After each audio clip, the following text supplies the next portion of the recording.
자, 이번 시간에는 요한복음 20장 22절에 나오는 예수님이 제자들에게 성령을 받으라라고 말한 그 구절을 가지고 한번 공부하는 시간을 가져보려고 합니다.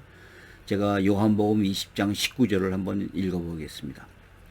이날 곧 안식 후 첫날 저녁 때에 제자들이 유대인들을 두려워하여 모인 곳에 문들을 닫았더니 예수께서 오사 가운데 서서 이르시되 너희에게 평강이 있을지어다.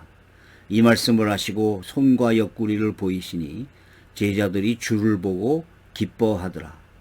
예수께서 또 이르시되 너희에게 평강이 있을지어다. 아버지께서 나를 보내신 것 같이 나도 너희를 보내노라. 이 말씀을 하시고 그들을 향하여 숨을 내쉬며 이르시되 성령을 받으라. 너희가 누구의 죄든지 사하면 사해질 것이요 누구의 죄든 그대로 두면 그대로 있으리라 하시니라. 이 귀절이 나오죠. 자, 이 귀절에 부활하신 예수님이 제자들에게 숨을 내쉬며 성령을 받으리라 라고 하는 이 본문, 이것이 신학적으로 상당히 많은 논쟁을 불러일으키고 있습니다. 그 이유는 뭐냐면 예수님의 제자들이 성령을 받은 것이 지금이냐, 혹은 과거에 이미 받았느냐, 혹은 사도행전 2장 3장에서 오순절 성령 강림에서 성령을 받았느냐, 이런 문제가 봉착이 되고 있습니다. 어떤 학자들은 절충적인 견해로 사도행전 2장 3장에서 성령 강림점에 부분적으로 제자들만 성령을 받은 것이다 라고 해석하기도 하고요.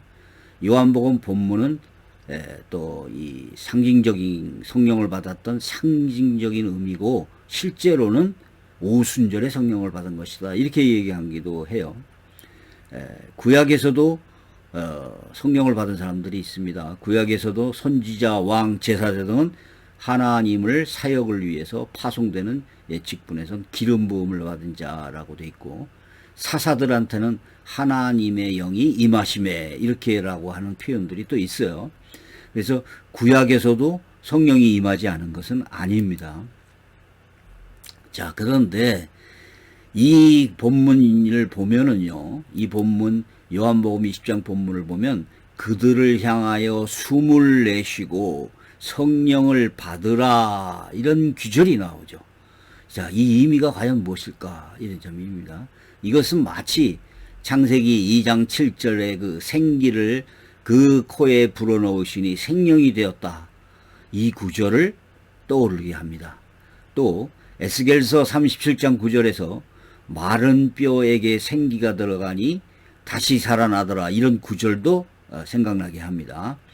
그래서 이 바레트라고 하는 이 신학자는 요한이 중요한 사건을 태초의 인간의 창조 사건에 병행하는 것으로 묘사하려고 했다는 것은 의심의 여지가 없다. 또 바울은 주님을 가리켜서 마지막 아담은 살려주는 영이 되었다라고 고린도전서 15장 45절에서 말합니다. 성령에서 영을 나타내는 이 단어는 원래 바람, 공기, 호흡 이것을 의미합니다. 자, 예수님이 이걸 하기 전에 이렇게 얘기해요. 아버지께서 나를 보내신 것과 같이 나도 너희를 보내느니라. 이 구절은 하나님께서 예수 그리스도를 보내신 것과 같이 예수님이 제자들에게 이 사역을 위임하셨다라고 하는, 이것을 그래서 상징적인 위임식이라고 말하는 사람도 있습니다. 이러한 종합적인 의미와 함께 성령이 임하시면 땅끝까지 증인이 되리라 하는 이런 성경 구절도 우리는 살펴봐야 됩니다. 사도행전 1장 8절에 오직 성령이 너에게 임하시면 너희가 권능을 받고 예루살렘과 온 유대와 사마리아 땅끝까지로 내 증인이 되리라 라고 얘기했죠. 자, 제가 주석을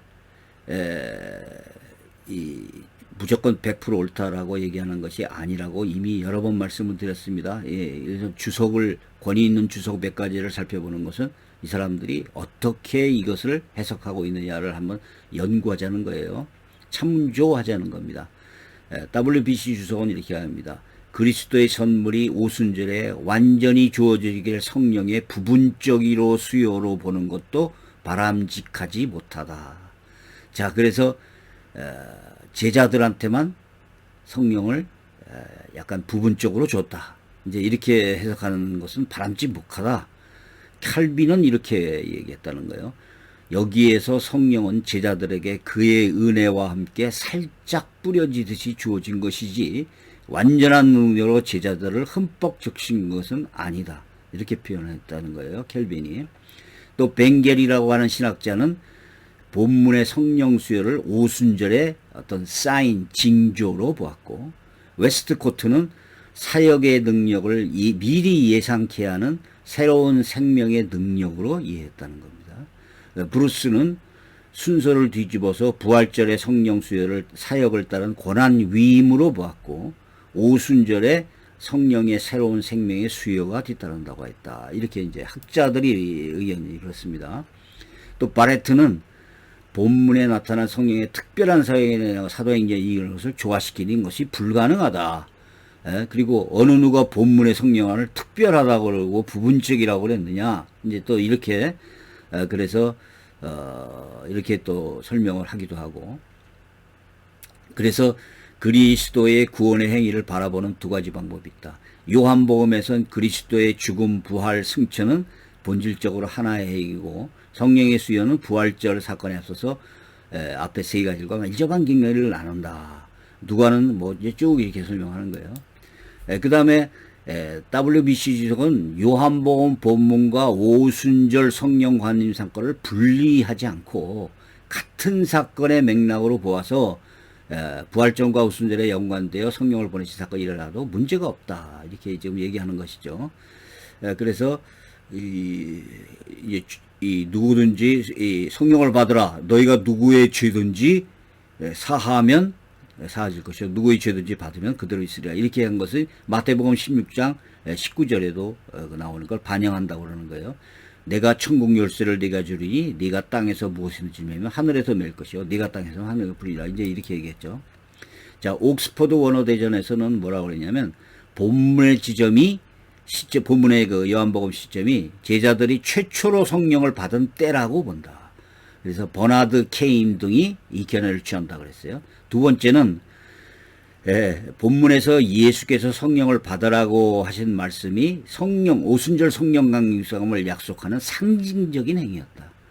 그리고 실제적으로 성령이 제자들에게 임한 것은 오순절가 맞다. 이게 크리소스톰, 또 그로티우스 같은 이 교부들도 이런 견해를 취했다는 거예요. 마지막으로 위의 두 내용을 절충한 것으로 본격적인 성령 강림은 오순절이 맞지만 본문의 시점에서는 부활하신 예수께서 자신이 가지신 성령을 제자들에게 부여한 것으로 보는 것이다. 웨스트코트, 다드 이런 견해를 취했다. 이렇게 돼 있어요. 그래서 첫 번째 견해의 경우는 예수께서 성령을 받으라고 명령을 하셨지만 실제로 제자들에게 성령이 임하는 모습은 기록되지 않았다. 이런 점에서 성틀림이 약하다.